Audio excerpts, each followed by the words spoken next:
Hello, greetings, friends. It's Monday, October 17th. It's Chapo Trap House coming at you.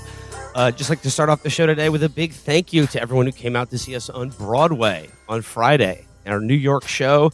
It was a joy, and special thanks to Stav and 95 Bowls for guesting with us. And hey, if you're in the South Florida region of the country and like an experience, I'll just say very similar to the one I just described, then tickets are still available to see us at Revolution in Fort Lauderdale on, was it October 31st?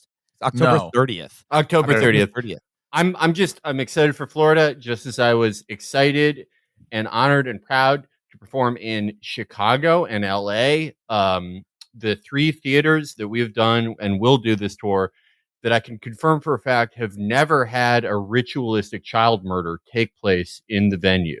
The three venues on tour that have never had a ritualistic child murder or told me to stop vaping on stage. That's the Chapo guarantee. Okay, yeah. I spoke with engineers over the weekend. It would be impossible for me to set off the fucking fire alarm vaping from the stage. I did it. Idiotic. Yeah, he did it. Will did it in Iowa. Yeah, in backstage, not on the stage. It's impossible to do on the stage. Tall ceilings there, hard to imagine. Like, yeah, maybe edit out the thing where I imply that a child has been murdered at the theater we did, at the town hall, the birthplace of the Tea Party town hall movement, town hall theater. But they are liar. They lied about vaping technology. Well, I literally spoke with an engineer. Just want to make this clear. Despite that, I would like to thank the Town Hall Theater for our largest ever live show. It was our biggest audience ever, and of course, it was on the Great White Way, Broadway. But the tour, the Road Warriors, are taking a little break now. The boys are back in LA. Chris and I are back in New York. Time to sort of reset, reload, and just continue on with our life.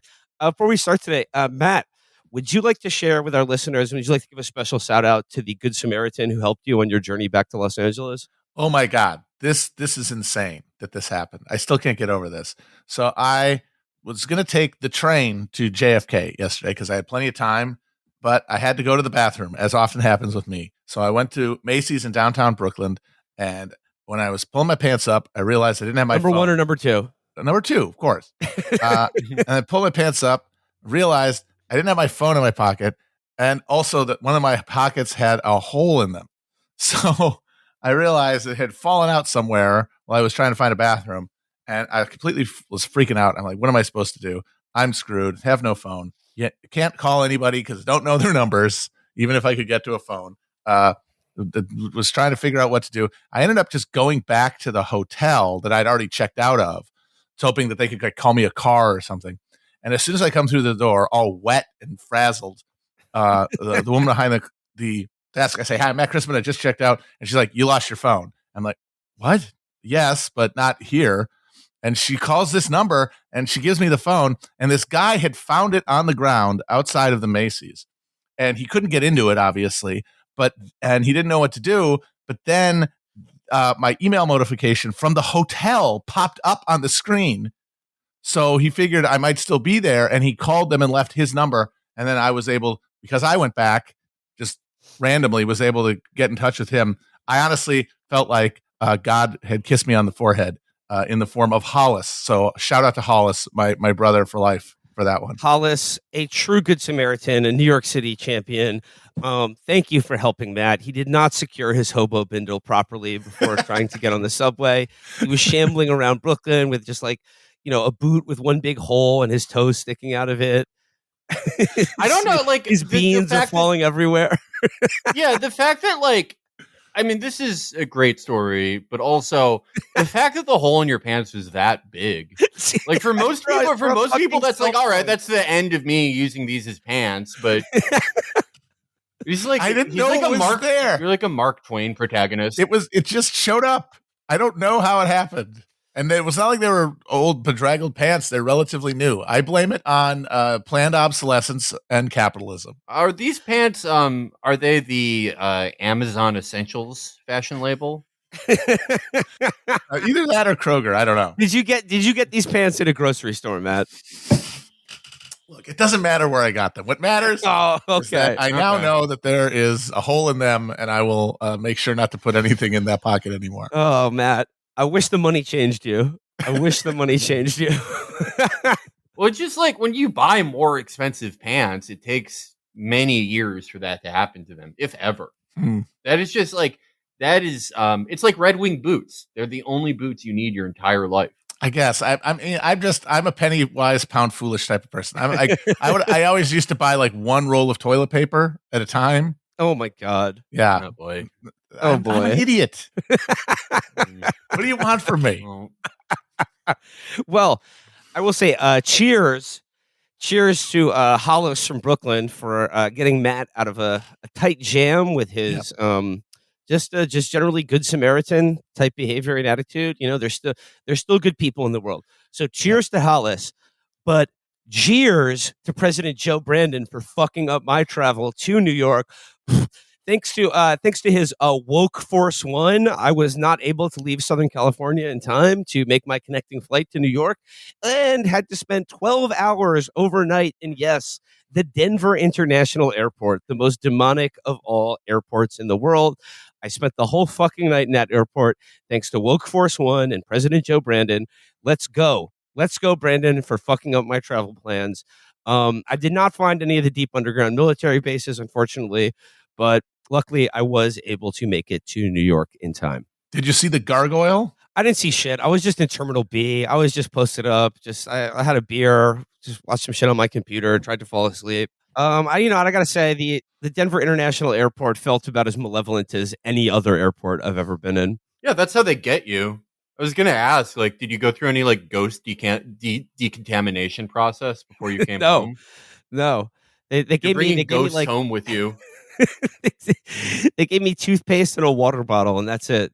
Maybe, was it holy water? I don't know. No, I mean, like, you go to an evil airport like that, you gotta delouse yourself. Ghosts flee the body at above 10,000 feet, though. So they flushed out once they got above the weather. Yeah, who's saying that? The Denver airport, the people that want to spread ghosts?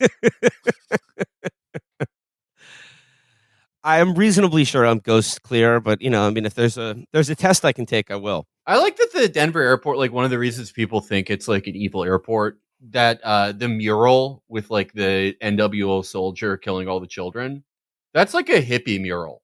That's like an aging Denver hippie commissioned that, because he's like, oh, that's what the world is. It's greedy men fighting wars and killing children.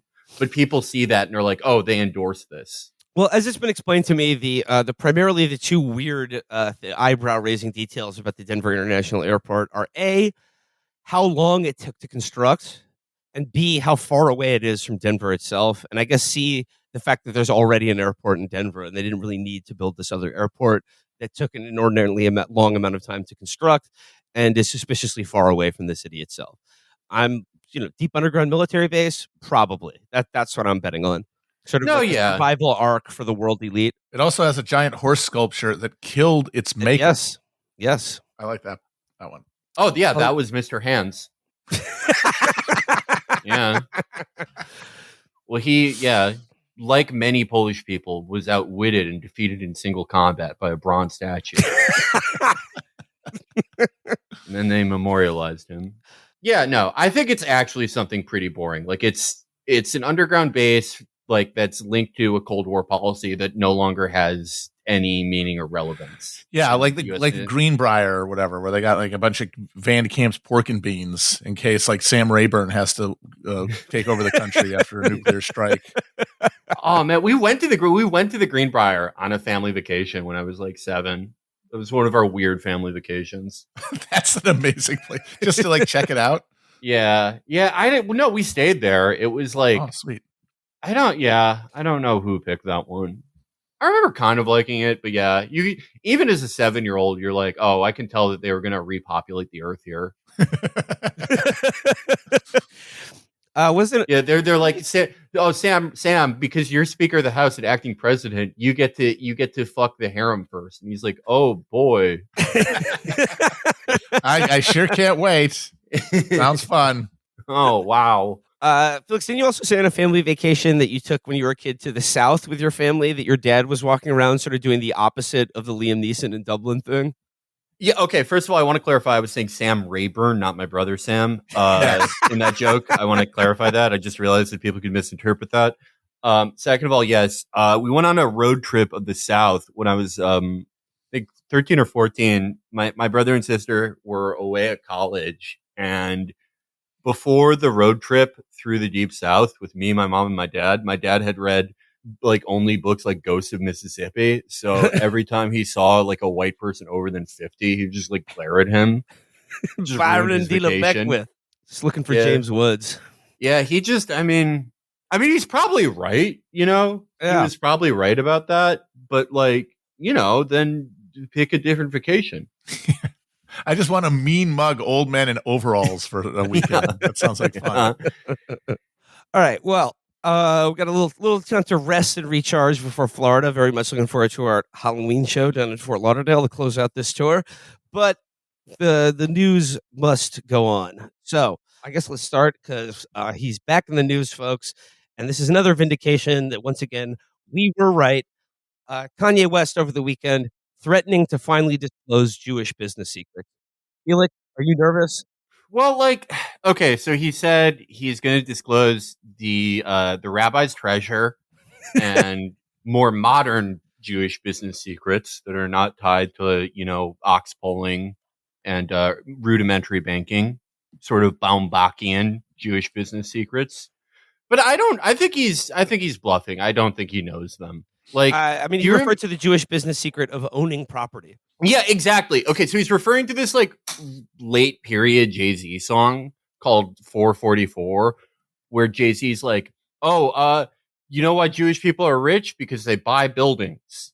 In just another excruciatingly boring Jay-Z song where he raps the entire contents of his Morgan Stanley retirement portfolio. You know, and I don't think that Kanye knows the actual ones. Because do you remember like the first time that he annoyed everyone with his mental illness? He was like, I'm $78 million in debt. And then Kim Kardashian, because of all the money she made from her gotcha game, like paid off his debt. That's just not a man who understands financial secrets, in my opinion. Well, and he just bought Parler. Yeah, I was going to say, for a guy who understands business secrets, buying the right wing social media app Parler, of which Candace Owens' husband is an investor in, does not strike me as business secrets of the pharaohs. Do you know how many followers Kanye has on Parler? How many? 5,000 of last I read. That's a fucking ghost town. God damn! Imagine having Candace Owen be your fucking Grima Wormtongue. That's brutal. Sucks. He just got like the George Floyd died of fentanyl shit from her. Like that's just directly from her. Yeah. Like he's just repeating what she told him. He also got the bot. He also got buy my husband's company from her. Yeah. I like he's finally found a new form of Nation of Islam and Black Israelite stuff that like it hates black people as much as Jews. Yeah. It's just like it's Black Israelitism where it's like we're the real Jews, but that's one of the reasons we're bad. Honestly, it's the same thing that happened with Alex Jones, where he takes something interesting, in this case, one of the more interesting and fun American ideologies invented in the 20th century, and just fucking debones it until it's being a regular Republican. Yeah. I do like that he's basically reverse engineered NOI to be like, Dr. Jakob was right to make white people. Yeah. The snow apes have some good points. Well, we can look for it. I mean, I just like buying Parler. You know, I mean, like these leeches are just I don't think they're going to take all his money, but they've certainly taken like most of the respect he once had at this point. And, what is he going to be left with after? I don't know. Maybe the White House. Who knows?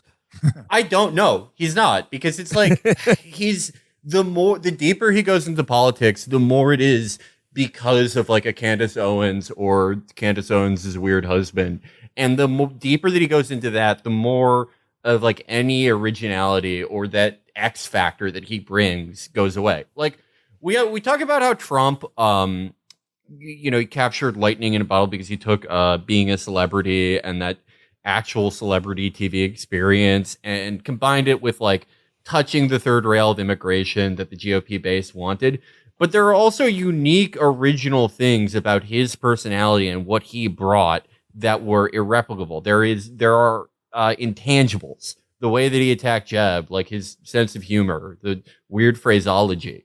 I think that is as important to anything as, immigration or whatever.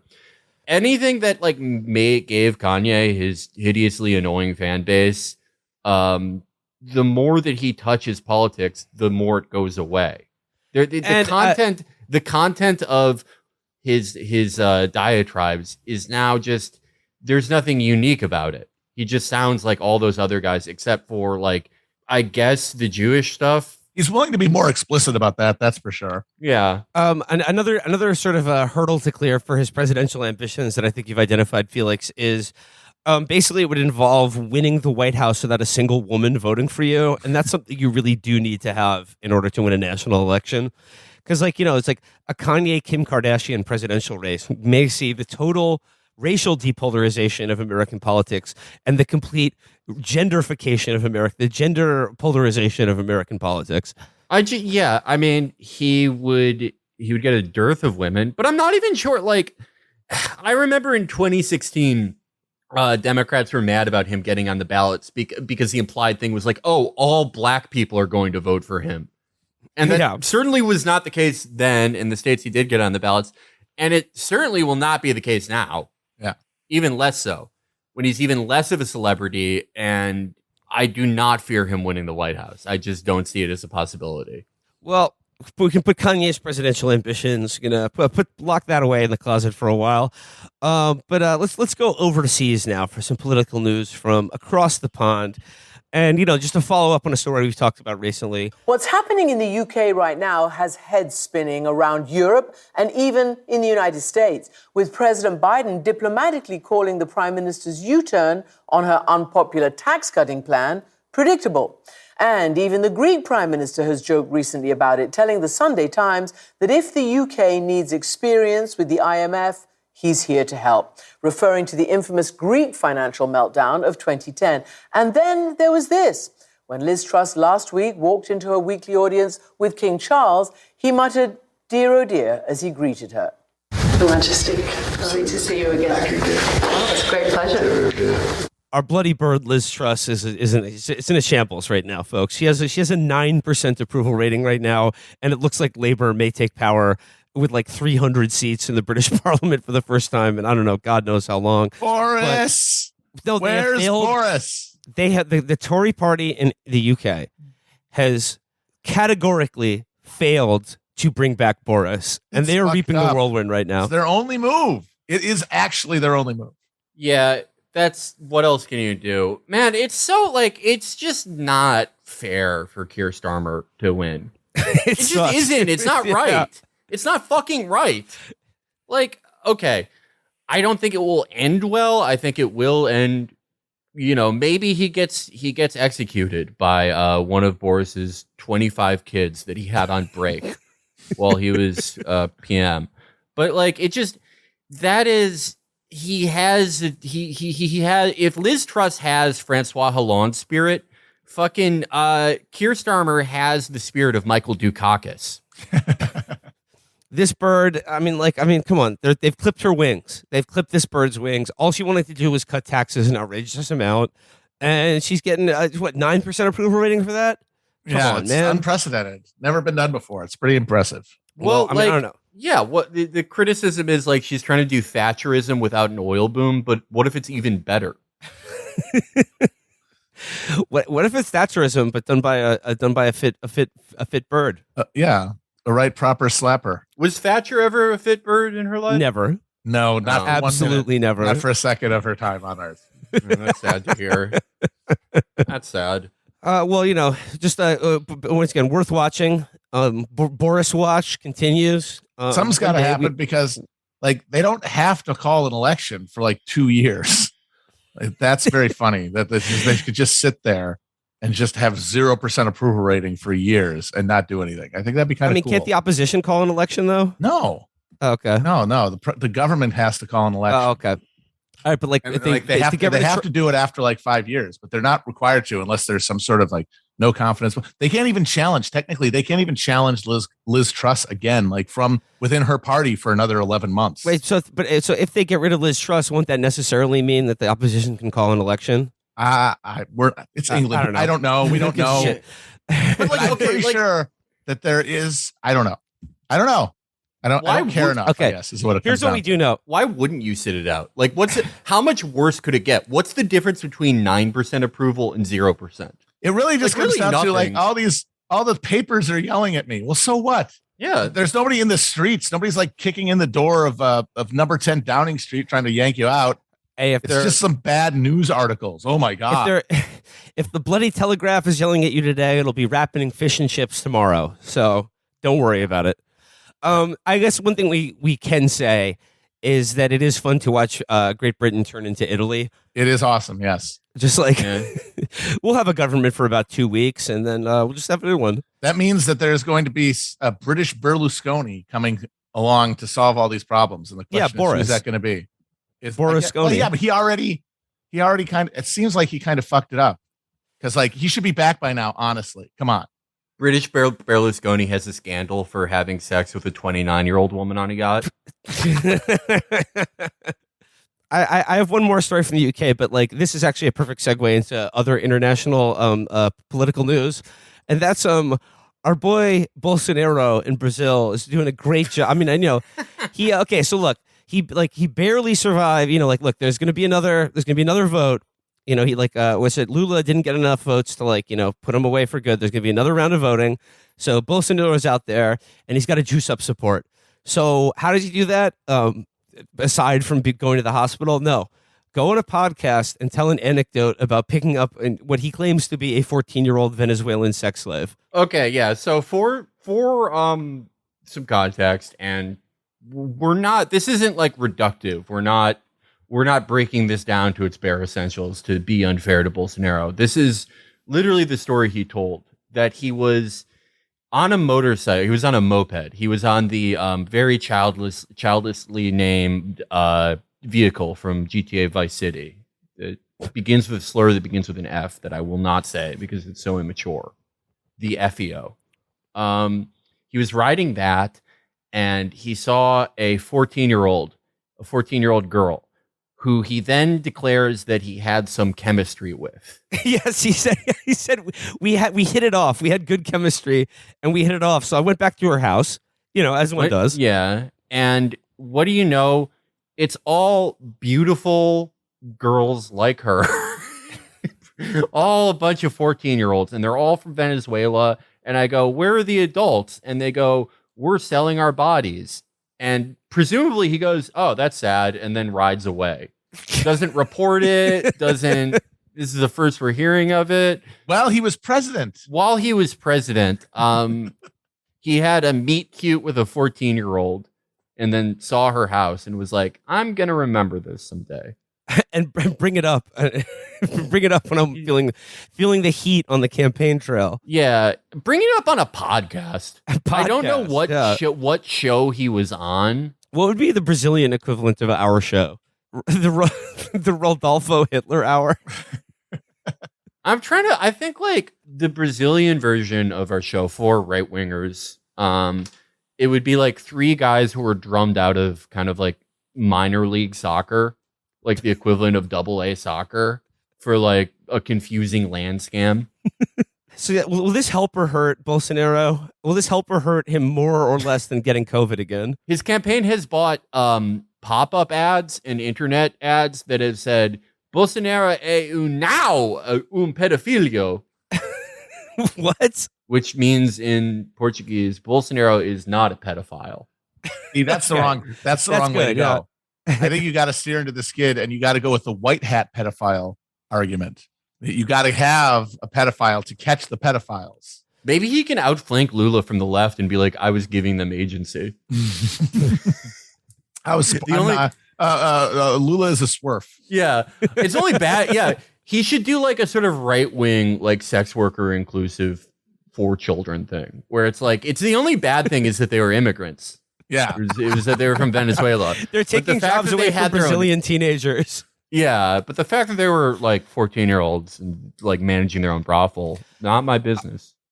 Yeah, and I mean, what I like about this story is him saying we had great chemistry, we hit it off. So naturally, I went back to her house, and then the story ends there. He's in a house full of Venezuelan teenage prostitutes, supposedly, and then he's like, but girls, it's Sunday. What are you doing dressed up so sexy? And they're like, it's a living. We gotta eat. And then the story ends there. He doesn't say, I mean, like, because then it just leaves like, okay, so what did he do then? Well, he has a controversial new advisor, Noao Berlatsky. I want to write about the Wonder Woman. She bring a body negativity, and there is a harassment campaign against the haters.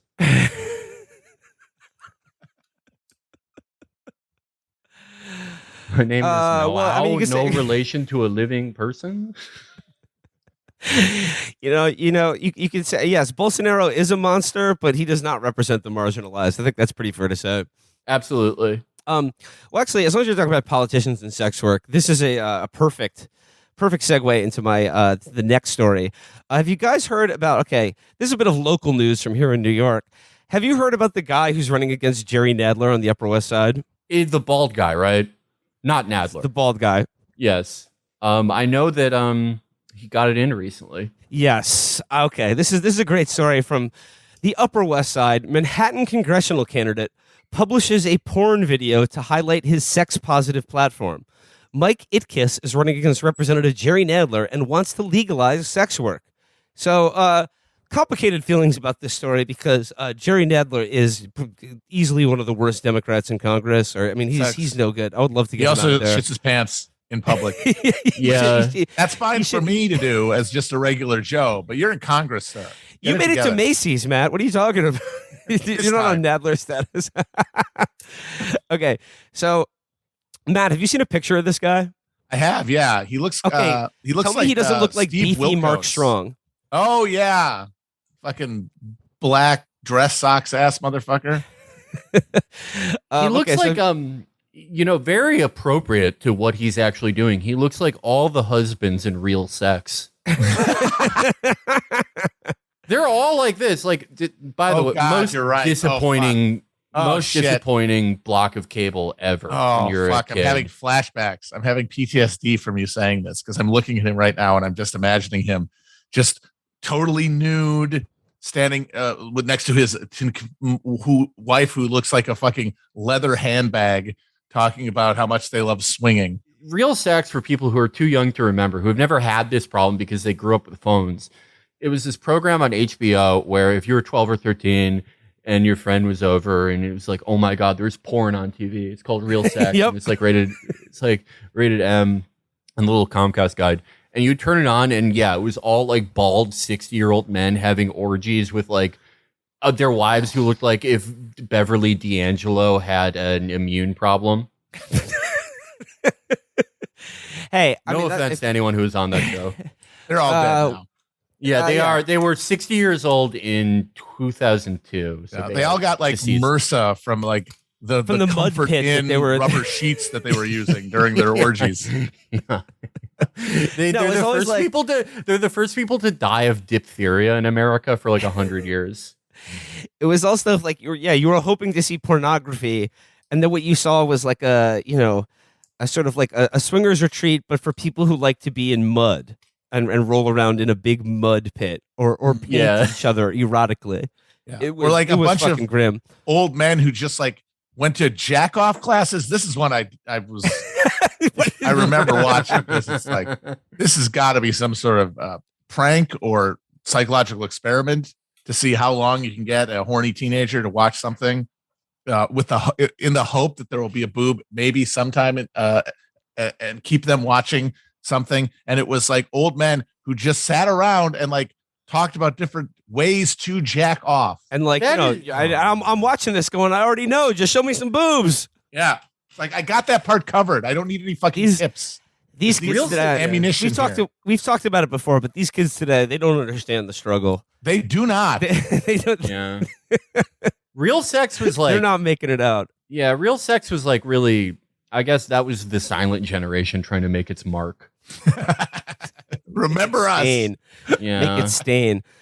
Well, now one of them has a broken containment from the 90s and is doing sex tapes in order to run for Congress.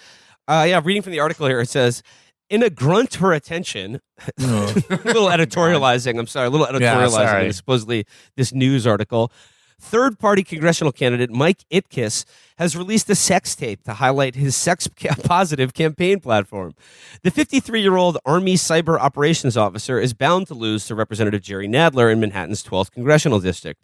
But he posted a 13-minute video to a popular online porn site of him having sex with porn performer Nicole Sage as a, quote, conversation piece, he told City and State. If I would just talk about it, it wouldn't demonstrate my commitment to the issue. And the fact I actually did it was a huge learning experience, and it actually influenced items on my platform. His issues include legalizing sex works and making sexual rights explicit. Do not rely on privacy or free speech rights, his campaign site reads, where sex positivity is just one of 3 campaign issues, which were all thin on details. Itkis, whose bio identifies himself as not married, no kids, not celibate, atheist, also seems to take aim at child support payments, writing that men should not be required to support biological children without prior agreement. So okay, look, Jerry Nadler would very much like to see him challenged from the left in Manhattan's 12th Congressional District. But I like that this guy's vision of sex positivity is like, I would like to legally fuck a whore, please. And I would like more pimps and brothels, please. And it's just like, I don't think that's necessarily what sex workers are asking for when they talk about decriminalization. I would like to be able to get my nut off whenever and wherever I would like. And also, if I knock a broad up, I mean, hey, I didn't consent to getting her pregnant. I don't want to pay for this kid. Yeah, not my problem. So, Itkis said the video titled "Bucket List Bonanza." Bucket List Bonanza in 2021 was his first time having sex on camera, and insisted he's not an exhibitionist. I'm very much an introvert, the very liberal registered Democrat said. I'm kind of a nerd who doesn't like to be the center of attention if I can avoid it. But I thought the issues I'm trying to address are so important, I wanted to have my issues talked about in some way. Well, he succeeded there. Well, congratulations. Well, okay. Everyone's talking. Yeah. He's got the conversation going. On one of the stories that was shared in this news article on Twitter, people have dug into the Pornhub comments on the Bucket List Bonanza clip. And here are just a few reviews. Meh. Oh, man. I was hoping. Meh. I was hoping for more action. The camera angles suck and no money shot. Come on, man. If you want to run for Congress, learn how to fuck one person before you try to fuck millions. Boom. Boom. Okay. And also, I'm sorry. Is that Bill Hicks? He's bad. I'm sorry. No cum shot? I can't jack off to this. You want me to vote for you? What the fuck? I mean, if this is going to be your thing, you'd think you'd put more into it, including your jizz. I think that the worst thing to hear on your sex tape is like kind of just like, boring. Meh. It's worse than like, oh, I threw up to this, because that means that someone out there is jacking off to it. Absolutely, yeah. Nobody jacks off to meh. That's the one thing that is not by definition not a fetish. I also like in the comments, it devolved into a bit of a nothing worse than when the comment section in Pornhub devolves into politics. Oh, I hate that. So keep my politics out of my Pornhub comments, please. One comment from user Trump Slim Penis writes, "You fuck like a Republican." Points, though, for going down on her, which Republican men just do not do. A reply from Saxman22. Have you ever dated a Democrat/feminist? Everything offends them, and sex is like a political statement to them. In my experience, conservative and libertarians are more real with who they are and have no chip on the shoulder and are much more fun in bed. Is he talking about men or women? I don't know. And then just Chris Sticklear writes, "Oh yes, they do." I don't know what she's agreeing with there, but so yeah. Bucket list. Scratch that item off the list. Yeah, he's fucking on camera. I just can't believe that the Mask's father would do this.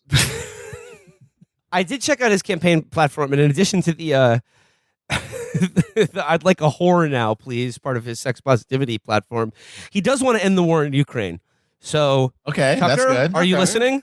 Invite him on the show. Can we He's not bring afraid these to two talk about it. together? These two subjects somehow? Something tells me that's a very secondary issue to him. Yeah.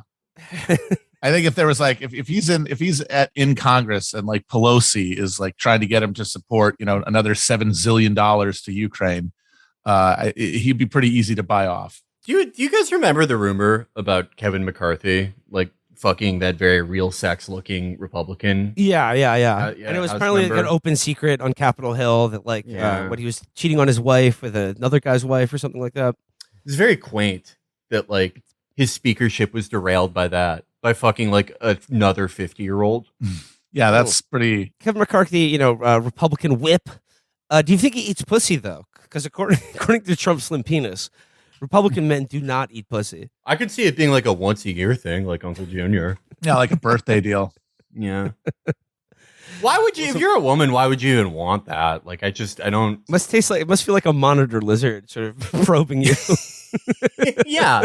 He's probably putting like a paper mask over his face to like not look at it because he thinks it looks gross. Like, probably the two worst ways to get your pussy eaten are like sort of like an unenthusiastic 62-year-old Republican or Or an overly enthusiastic like Labrador Yeah. retriever going at like a bowl of kibble. yeah, one of those guys who's always talking about how much he loves to eat pussy, like one of those like thick glasses and wrestling guys. Yeah. He's just like, oh, if Michael Douglas is right, cancer would be worth it.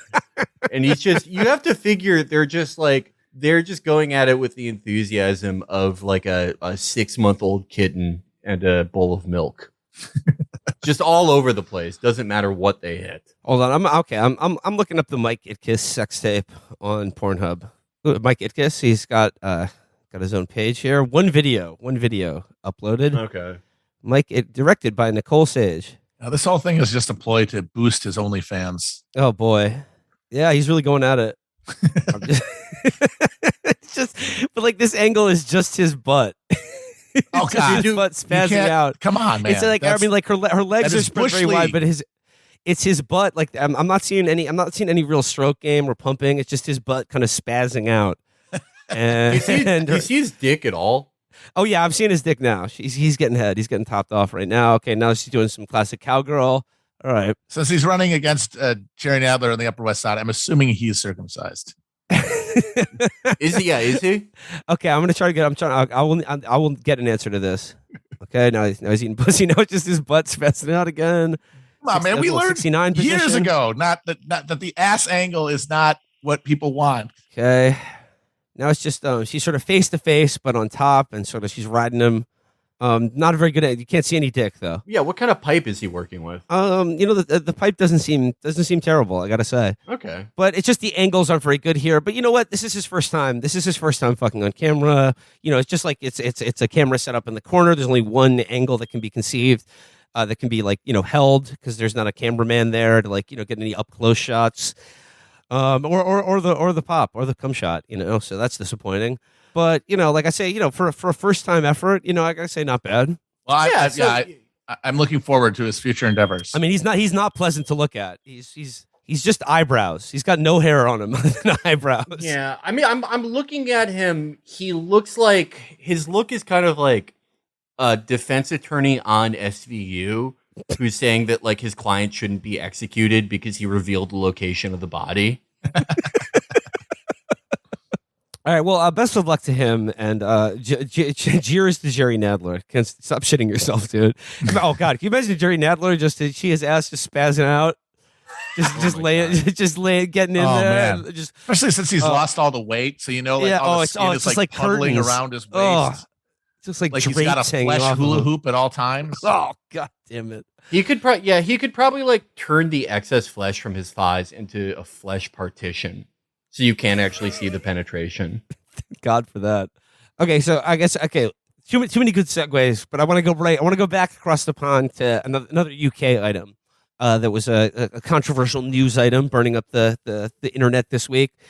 Basically, some wretched some wretched Oliver Twist style urchins threw their gruel at a Van Gogh painting.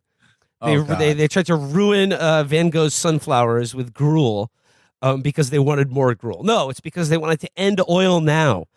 And, people are very upset about this. Guys, Van Gogh, classy or trashy? Need it or keep it? Van Gogh's sunflowers. Need it or keep it? I mean, they didn't even do anything to it. That's like, it seems like we're at this place where like things are designed for maximal shock value. But even then, like there is this resistance to, pushing past some idea of propriety. Like very British, it feels like we still don't want to upset things too much, even though we want to give the impression that we're like at the end of our rope and we're finally saying no to this carbon society that's killing us. They're just like, yeah, but like actually ruin a painting. No, we'll put some soup on the frame basically. And then people will talk about it. And then the talking about it will, what exactly? I still don't get how. Right. Don't we have all the awareness? Yeah, that's the defense of it I've seen. That people are like, oh, well, you're talking about it. And it's like. No, people are talking about how annoying these fucking kids are. Well, yeah, but they're like, that's the tactic was to get you to talk about it. But it's like, no, people know about this. They just don't like thinking about it. We're at maximum penetration for awareness. Believe me, this is just like as aware as people seem they want to be about it, because they kind of rightfully pick out that they seem pretty powerless in the face of it. Yeah. Like at a certain point, if there is nothing to do with if there's no clear path to take your awareness of something, then the rational thing to do is to kind of just try to tune it out, which, as a media consumer, you are free to do. Then you can turn any, thing that makes you have to think about it for a minute into a kind of meta discussion like this, for example. Yeah. I mean, there are stages to the climate thing. It's like grief. Like one of the stages is this, like the idea that like, oh, just people have to know about it. Then everything changes. It's like an outgrowth of that like late 90s, early 2000s thing that if you just solve money in politics, everything else follows. Yeah. But after that comes the sort of self-flagellating thing, the first worlders being like, we're all going to die, us especially in America. Yeah, because right. isn't that always how it works? The people who are most culpable die first. Right. But no one has quite reached the stage that like, even in the end of the world, you're still you're still who you are. You have your same desires and fears, and you still probably have your stupid job. But the thing that you have to live with will be your government probably just gunning down more boats of refugees than you've ever seen in your life. And you have to figure out what that means to you.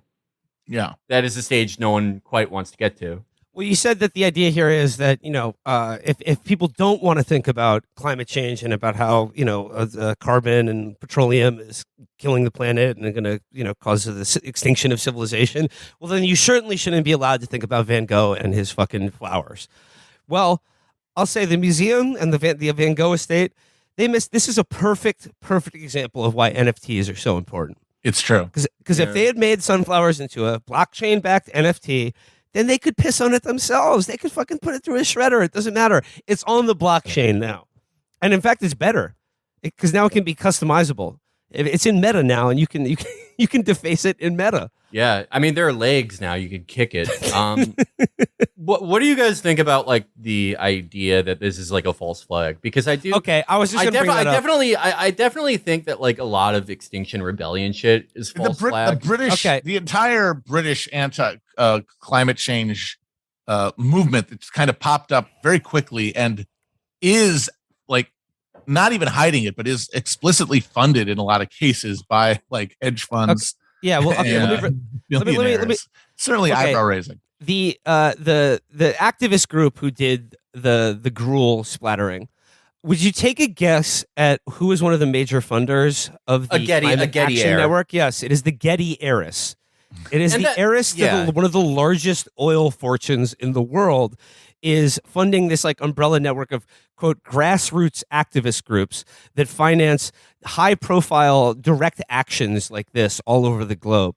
Okay, now, yeah, I just have to wonder whether the heiress to one of the world's largest oil fortunes has any vested interest in making any activism against the oil industry seem like it's done by fucking spoiled brats and annoying children. No, that's more immaterial to me than some of the stuff with Extinction Rebellion and their links to like MI5 and shit like that. That's Okay. because okay, what do we know about people who inherit or happen into billions of dollars? Like look at Steve Jobs' widow.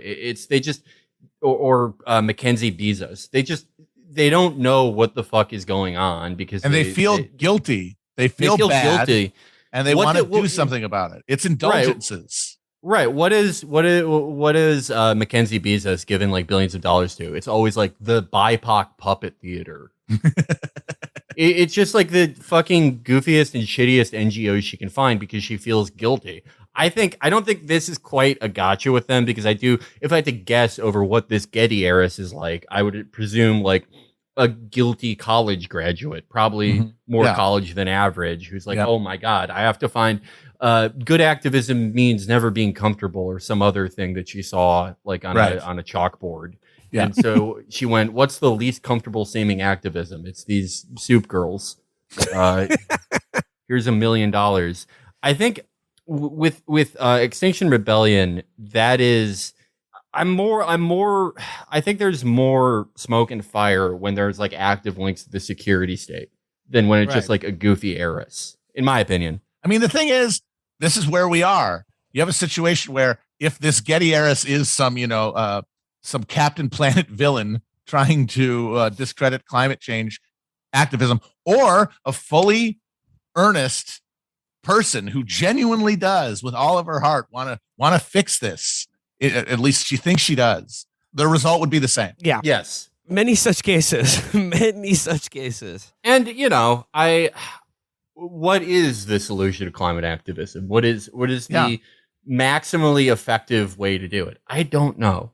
Yeah, I don't know. Like people talk about like the need to do. The real question, and the one that is difficult to talk about, is at what point, if you're like really committed, do you have to accept that there's nothing that you can do that you could really talk about, if you know what I mean? There's nothing that you could do that you could organize around publicly. And that is very challenging because, one, that's really, the discourse is where we gain our political like consciousness these days. So like having to organize outside of it is a huge challenge. And also it implies a degree of risk that most people, no matter how bad they think things are going to get, don't really want to deal with. I mean, like I said, they didn't even actually ruin the painting. It's like there's this line that people who really care about climate change aren't going to cross, because the people who worry about climate change qua climate change are the people who realistically are not going to be truly affected by it in their lifetime, probably, so their sacrifice is not even like the desperate gambit of somebody who knows like the future is going to be worse than anything they can imagine, so they might as well do something. It's probably not the case. I mean, they're probably acting out of a abstract sense of, a global citizenry that they're trying to stand up for. But, that's a hard thing to square with personal sacrifice at this point in our history. I think that if I have to take a wild guess, who are the most effective environmental activists, it would probably be the people that the federal government threw the fucking book at from the mid 90s to the early 2000s. Like the so-called eco-terrorists. Yeah. Who set like SUVs. I mean, I don't know, like, property destruction or things like that. But yeah, like, the shit, like they put people in jail for filming inside of slaughterhouses. Yeah. I would have to guess that it's the people who had the maximum amount of state resources and persecution thrown at them. The people that is usually his career. They put the hammer down where they think they need to, Exactly. Well, I hope these bloody tossers get the book thrown at them. I hope they should be cleaning up paintings for the rest of their life. Like, Did you frickin' Dana Barrett and Ghostbusters too? did you see the one of the things on this was someone going like, "Oh, I saw this and I was Googling to see if Van Gogh was a colonizer and he wasn't." What are you talking about? He was fucking He was Dutch. He colonized the south of France by he was painting all of their fucking landscapes and then claiming it for himself back in fucking Holland. Don't give me that Van Gogh wasn't a colonizer shit. He did that potato eaters painting. He never ate a potato. That's appropriation. Oh, and his good friend Gogh. Oh, you better believe he was a colonizer. You better believe he was a colonizer. Yes, that's some colonizing there. That's facts.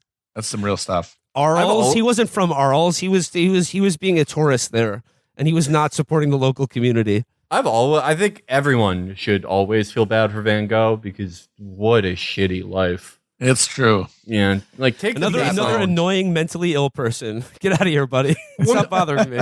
Okay, no, he was not an annoying mentally ill guy because he didn't have access to mass communication. I mean, he was probably annoying to that chick he sent his ear to. Yeah, he was okay. Individual communication was annoying enough. Okay. How come we don't know what she did? She might have thought, "Oh my god, that's the most romantic thing I've ever seen." Well, what if she had said? So what if she had been like, "I'll go out with you if you cut off your ear," and that's lost to time, and we only know him as the sad ear guy. It's possible. The patron saint of guys who are like, "If you leave me, I'll kill myself," but much more talented. Who's to say? Was Van Gogh like one of those emo guys who's always trying to grab his girlfriend's wrist in public and scream "wait"?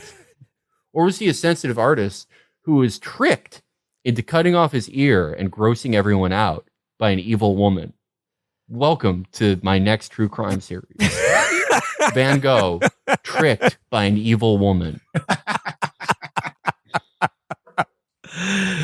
All right. Well, I guess to close out the show today, I have a Twitter thread here that I'd like to share with you guys. This is a very interesting Twitter thread over the weekend. And just the first tweet in the thread says, this is from Yehong Zhu, and she writes, "As a venture-backed founder, I frequently get asked what I do on a day-to-day basis. In case you were wondering, here's a day in the life of a startup founder in Silicon Valley, a thread." Now, before I get into the thread, I just want to just share her Twitter bio with you. It says, founder, Zet Media, Miss Venice, USA, 2022. Formerly product, Twitter, journalism at Forbes, philosophy at Harvard. So I had to look up what Zet Media is. Zet Media advertises itself as bringing down the barriers to real news. And it bills itself as the Netflix of articles. So Felix, I know you will be thrilled to hear there is now a Netflix for articles. And what Zet is that for like a subscription fee of something like $20 a month, you can bypass paywalls and get like 15 articles a month. That's not enough for a real article. That's not a lot of that's like barely holding off withdrawals for most article heads. Also, I want to point out that's already what Apple News is. How are they? They want to compete with Apple News, the thing that comes with your phone that article heads already use. Holy shit! How did you get investors? Welcome to Zet, a browser extension. Because she's grinding. She grinds, as we'll find out. Wait a second. Welcome to Zet, a browser extension that lets you read articles behind paywalls. Okay, my browser already has something that lets me do that. It's called incognito mode. What the fuck? We partner with media publications to get you the best journalism without barriers. Join our waitlist now to get free article credits. Zet.com.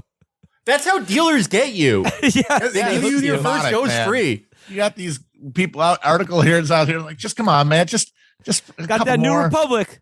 New Republic. Atlantic. New Republic. All right, so let's dig into a day in the life of a venture-backed founder of Zet Media. Okay, day begins. 1. Our beta for Zet Media is launching soon, and engineering needs final approval from product. I pore over the Figma mocks, greenlighting the ones I want to use for our upcoming beta launch. Wow, our designer is so talented. I like the subtle use of newsprint gray. So this is her first task for the day, is doing the Eric Trump thing of looking at 3 magazine covers and going, I like that one. Yeah. I like the subtle use of gray in this one. So all the work already accomplished, she just points. I like that. I Yeah, like the this gray is. there. It's already sounding very similar to the life of a Montessori student. We're going to give you a bunch of colors and you point at the one that you feel like. Okay, 2. I get an email that our Zet water bottles are ready for pickup. We've been ordering a lot of swag lately for conferences. Unfortunately, they're nowhere to be found. Maybe the package room needs a day to process the shipment. I decide that this is the most logical conclusion. Okay, so that's a thought you had in your head after looking at emails. That's like 30 seconds of your day right there at most. That's only stressful if your mind is just blank most of the time. Oh, If you have no internal monologue. I have to have thoughts again. God damn it! That would be very difficult if you were like a dog. 3. I go to pick up my new business cards instead. They are slightly ruined by the printers, and our brand color is an off green instead of highlighter yellow. They are slightly ruined by the printers, and our brand color is an off green instead of highlighter yellow.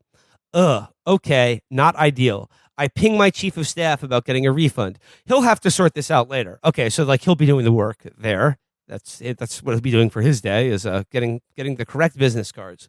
4. Marketing asks when I have time to go over our TikTok strategy. I Slack them sometimes.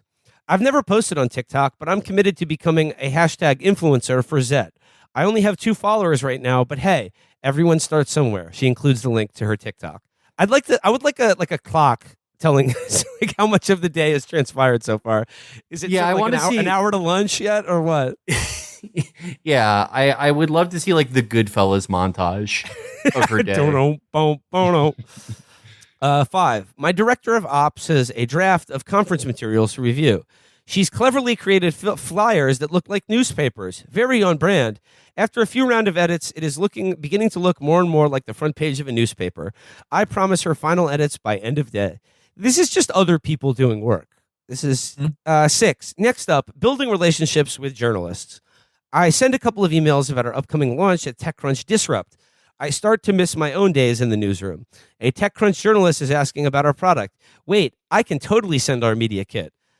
I update our media kit in DocSend with our recent press hits, and I read it again before sending. Wow, we've come a long way since 2020. Feels good. Also, we've got a ton of press. Shout out to Joshua Q. Yang and Ariel KK3 for being media savants. 8, I open my inbox and a bunch of investors have emailed me asking about our round. Yikes, the deck's not ready. How do I defer without being rude? I snooze on all their emails. I make a mental note to respond next week. Yes, we'll open our raise right after Disrupt. So this sounds sort of like how I work. Yeah, the first thing she actually has to do she that doesn't she can't do it. delegate to someone else. She's like, I'll do it later. I mean, honestly, the day in the life of being a venture-backed startup leader sounds a lot like my day. It sounds a lot like what I do during a day. Check Twitter. Ooh, I got a DM. The group chat has things to say. I'll check those later. I'll throw Can't even hours. respond to the group chat. Damn, come on. That's a responsibility we all have as citizens. 11 a.m. to 4 p.m. I look through women's media grids.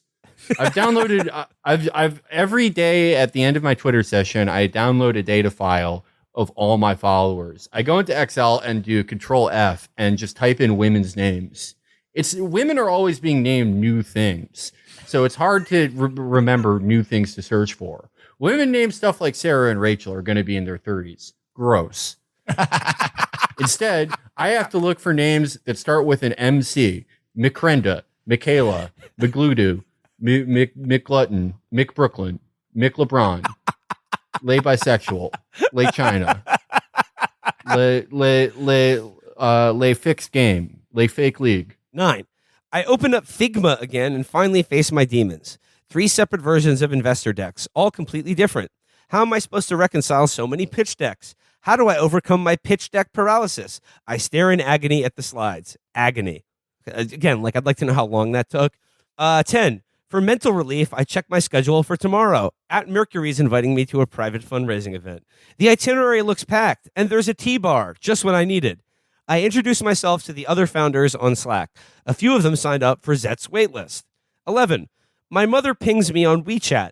You said you were top 5 in something. Can you send an article to me? Yes, Mom. I'm in the top 5 startups to watch by Built in LA. I'm so proud of you, she says. I tear up a bit. Okay, this is stealing company time right now. I just want to be clear about that. She is answering personal emails on company Fucked up. time. If I was one of her Yeah. investors, I'd be fucking furious right now. Yeah, no. You can take. So far- text your mom back after work. So far, this is reminding me of when Tony Soprano talks about how hard he works. And it's just him in the back of a strip club for 8 hours watching TV. Like telling some other fat guy to go like beat up a guy who owes gambling money. This is football season. You know how many games I gotta watch? This is so Tony Soprano. Oh, I fucking earned this key bar. 12. I open up Twitter to procrastinate on my deck. Once again, this sounds very much like my work day. I wonder if other people would be interested in my life. What does a founder do anyway? Does my team know? Does anybody know? It suddenly feels really important to tweet this. I open a Google Doc and start to type. So this whole tweet thread about what she does at work during a day is a way of avoiding work, which is honestly, that's a great God. strategy. She's kind 13. of awesome. Okay, Like- this is at 13. Try to remember like 1 through 12. She goes, I look up in shock that the sun is setting. Jesus, how is it already 6:37 p.m.? I feel like I haven't even started the work I needed to do today. I open up B-Reel to I open up B-Reel to post the pretty sunset. Wow, their product is so good. I am envious that they have 53 million installs. 14. One day Zet will get there too, but only if I get back to work. Tweet all/end. So she didn't achieve she's anything. done nothing. She didn't do anything. She did absolutely nothing. Holy Look, shit. Look, I know we get accused all the time of having a make believe bullshit job that we get way too much money for, and like that's true. Certainly. But don't tell me these tech startup fucking imbeciles have anything different than what we do for a living. Okay. In fact, if anything, we're vastly more productive than this fucking bird brain. It's true. At least we create audio articles for people to enjoy. We don't just like give you access to somebody else's articles that they have to read. Yeah. Think about our smile per minute rate. Yes. Yeah, so many smiles. SPMs. Yeah. By the You know, way, so and when many. I feel like so many angel investors, when you get them in a room, they want to hear about one thing and one thing only. What's your SPM? we have one of the highest SPMs in the business. Lots And of like, smiles. when this woman is posting, it's just bullshit. It's her avoiding work. What I'm posting, I'm building our smile rate. Yeah.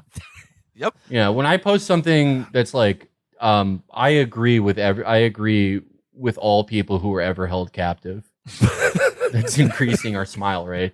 When I post, I think that the people on the LA City Council recordings made some good points. The smile rate goes up. That's When I increasing post- our smile through. Yeah, when I post, 'cause, Jewish women are born with tails. Smile rate goes up. Our smile through is when people keep smiling after they've listened to us, though, or if they're like, Yeah. or if they're thinking about one of our witty japes like later in the day, they might just go, that's a smile through. That's worth 5 times SPM. Yeah, what do For you think angel the investors. smile? What do you think the smile rate for the fucking shitty article app is? Probably 0. Negative. Yeah, no smiles. It's like Those a articles negative suck. smile rate. Yeah, because the articles are like, is your wife in the second trimester for pregnancy? You're already behind on getting your kid into prestigious kindergartens. yeah. Here's what you need to do. Name your kid after the headmaster of the kindergarten. I don't know. I might consider Zet to gain access to certain things that the incognito mode doesn't. It's not strong enough for like the real uncut Dear Prudie articles. You have to be a member of Slate Plus to gain access to. If Zet could get me the plug on Slate Plus for probably more than Slate Plus actually costs, I would consider it. I'm blown away. This is literally a product that exists. Yeah. An incredibly easy to use product that like everyone. My grandmother was born in 1920 and I think she uses Apple News. But all right. good luck to her and Yeah, especially good luck to her and investors. her productivity and all that. I'm looking forward to all the articles and all the posts that she's going to make while not doing any work. Yeah, what do you think what are you Stay on that thinking when grind. you're one of her investors and see that fucking thing? Yeah, you need to do a coup. You need to get her ass off of No, there. you Get somebody else say in. that. You say that, but I guarantee you, if any of her investors read that Twitter thread, they were like, "Wow, this is really good SEO," or "This is what I do all day at work." You know, they're That's just true. Like, Yeah, they're not doing anything brand more. out there. Yeah, they're not doing it. No one does. Nobody. It's not. Okay. A. Nobody wants to work anymore. Nobody wants B, to work anymore. Nobody does any work anymore, especially if you have a Certainly at well-paying the job. top. Yeah, Top, if you have, there's no real work. if you have a very well-paying job, the chances that you're doing any work of a day is astronomically small. Look at how bad doctors are now. Yeah. They're shit. Well, should we wrap it up for today? Yeah, let's do it. Yeah. One more time, October 30th, Revolution in Fort Lauderdale. We'll be on stage with a certain comic, a certain stand-up comic whose crowd work you may know and love, and the band Donzi. And just once again, a special shout out to all the bands that have opened for us on tour. They've all been fantastic. Solips, LA Witch, 95 Bulls, and then coming up in Fort Lauderdale, Donzi. They've been really one of the best things about this current tour. All credit due to the god Chris Wade. So tickets still available for our Florida show on Chapo Trap